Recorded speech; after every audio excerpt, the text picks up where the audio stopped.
नागेन्द्रहाराय त्रिलोचनाय भस्माङ्गरागाय महेश्वराय नित्याय शुद्धाय दिगम्बराय तस्मै नकाराय नमः शिवाय मन्दाकिनी सलिला चन्दन चर्चिताय नन्दीश्वर प्रमथ नाथ महेश्वराय मन्दारमुख्य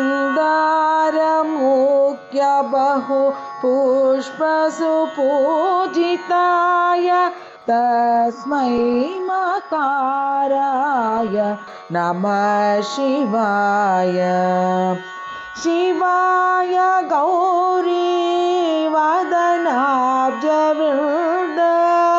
सूर्याय दक्ष वरनाशकाय श्रीनीलकण्ठाय वृषध्वजाय तस्मै शिकाराय नमः शिवाय नमः शिवाय नमः शिवाय.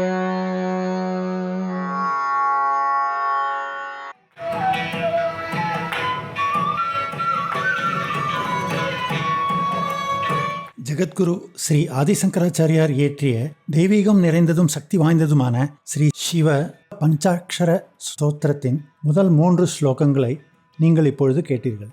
இந்த ஸ்தோத்திரத்தின் சிறப்பு என்னவென்றால், பலஸ்ருதிக்கு முன்னதான 5 ஸ்லோகங்களும் பஞ்சாட்சரம், அதாவது 5 புனித எழுத்துக்களான ந, ம, ஷி, வ மற்றும் ய ஆகிய அசைகளை போற்றும் விதமான கடைசி வரியுடன் முடிகின்றன. இப்பொழுது இந்த 3 ஸ்லோகங்களின் அர்த்தத்தின் சுருக்கத்தை கேட்போம். ஸ்லோகம் 1.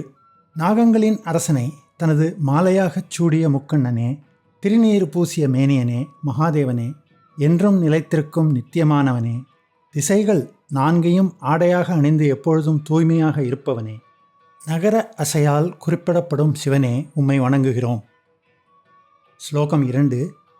மந்தாகினி நதி நீர் கொண்டு வணங்கப்பட்டு அரைத்த சந்தனம் பூசப்படுபவனே, நந்தியால் வணங்கப்படும் தேவனே, பூதகணங்களாலும் வணங்கப்படும் தலைவனே, மகேஸ்வரனே, மந்தாரை மலரையும் இன்னும் பல மலர்களையும் கொண்டு வணங்கப்படுபவனே, மகர அசையால் குறிப்பிடப்படும் சிவனே, உம்மை வணங்குகிறோம். ஸ்லோகம் 3.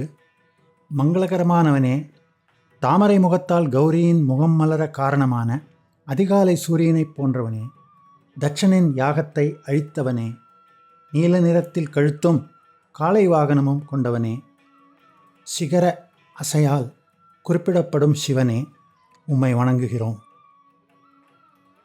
இந்த 3 ஸ்லோகங்களில் வரும் சில சிறப்பு சொற்கள். லோச்சன என்றால் கண், திரிலோச்சனா என்றால் 3 கண்கள் உடைய, பஸ்மாங்கராகாய என்பதை பஸ்ம ப்ளஸ் அங்க ப்ளஸ் ராகாய என்று பிரிக்கலாம்.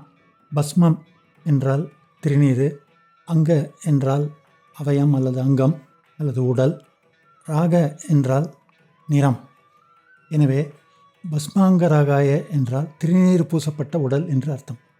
அம்பரம் என்றால் ஆடை, சலிலம் என்றால் நீர் அல்லது தண்ணீர், சர்ச்சித என்றால் பூசப்பட்ட, அப்ஜ என்றால் தாமரை, பிருந்த என்றால் கூட்டம் அல்லது கொத்து.